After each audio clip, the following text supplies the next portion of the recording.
देखिए, चर्चा होता सदन में, तो इससे बातें स्पष्ट होती कि सरकार की क्या मंशा है, कहां तक सरकार के जो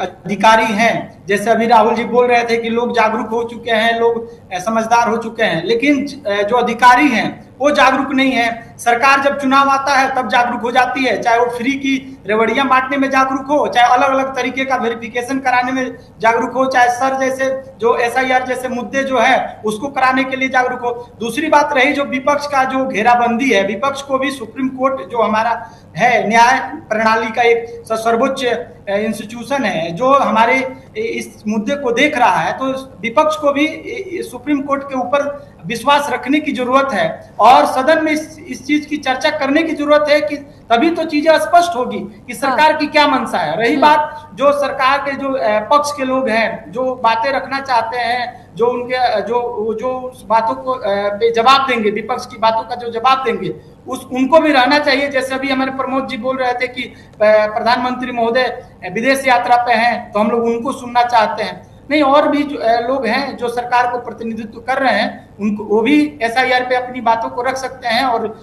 सदन में समझा सकते हैं विपक्ष को कि क्यों ये करा रहे हैं और क्या ये उचित समय है। बिहार देखिए, बिहार में मैं एक बात बोलूंगा, बिहार में क्या है कि RJD वाले JDU और चाहे NDA को के ऊपर आरोप प्रत्यारोप करते हैं और NDA वाले फिर जब इधर नीतीश कुमार RJD के साथ चले जाते हैं तो फिर बीजेपी को आरोप प्रत्यारोप की राजनीति होती है। ये एक दूसरे के ऊपर उंगलियां उठाकर बिहार की जनता को गुमराह कर रहे हैं और कुछ नहीं कर रहे हैं यहाँ अधिकारियों लेकिन का। चंदन जी, सवाल तो ये भी है ना कि विपक्षी दलों के पास जब कुछ मौके होते हैं और जब मामला सुप्रीम कोर्ट में भी है तो थोड़ा सा पेशेंस सुप्रीम कोर्ट पर भी यकीन रख लेना चाहिए। और दूसरी तरफ ये विपक्षी दल जिस तरीके से इस वक्त एकजुटता का प्रमाण देना चाह रहे हैं, शक्ति प्रदर्शन कर रहे हैं कि गठबंधन हो चाहे वैसे विपक्षी दलों की एकता की बात हो तो हम तो सब एक साथ है, लेकिन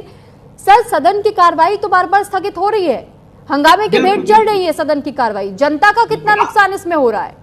जी, आप आरोप लगा रहे हो कि ये सरकार फिजूल खर्च कर रही है, आम जनता का पैसे खर्च कर रही है। आप भी तो सदन के बाहर विरोध प्रदर्शन करके सदन की कार्रवाई को स्थगित कर रहे हो, तो वो भी तो सरकार और जनता का जो पैसे हैं, जो टैक्स है, उसका फिजूल खर्च हो रहा है। ये विपक्ष को इस तरीके से नहीं करना चाहिए, एकजुट होकर सदन में चर्चा करे, चाहे बिहार में करे या चाहे यहाँ पे दिल्ली में हो, लेकिन चर्चा होगी तभी मंशा सरकार का स्पष्ट होगा कि सरकार क्या करना चाहती है SIR के माध्यम से और इतने कम समय में किस प्रकार से इसको कर पाएगी या नहीं कर पाएगी। आपके पास जैसे प्रवक्ता RJD हैं, आंकड़े बता रहे हैं कि नहीं यहाँ पे फेंका जा रहा है, हम लोगों के पास भी जानकारियां हैं, तो हमारे जो विधायक हैं, हमारे जो MPs हैं, उनके पास भी उनके जो BLA जो नियुक्त किए गए हैं, ब्लॉक लेवल एजेंट्स, उनके पास भी डेटा है, वो भी बताएंगे। जैसे सबसे ज्यादा बिहार में अगर बात करूं तो BLA BJP के नियुक्त किए गए हैं, उसके बाद RJD के नियुक्त किए गए हैं, उसके बाद JDU के नियुक्त किए गए हैं। तो ये सारे जो एजेंट हैं जो घूमकर लोगों को जागरूक कर रहे हैं, लोगों को बता रहे हैं कि नहीं SIR के माध्यम से सत्यापन होना चाहिए,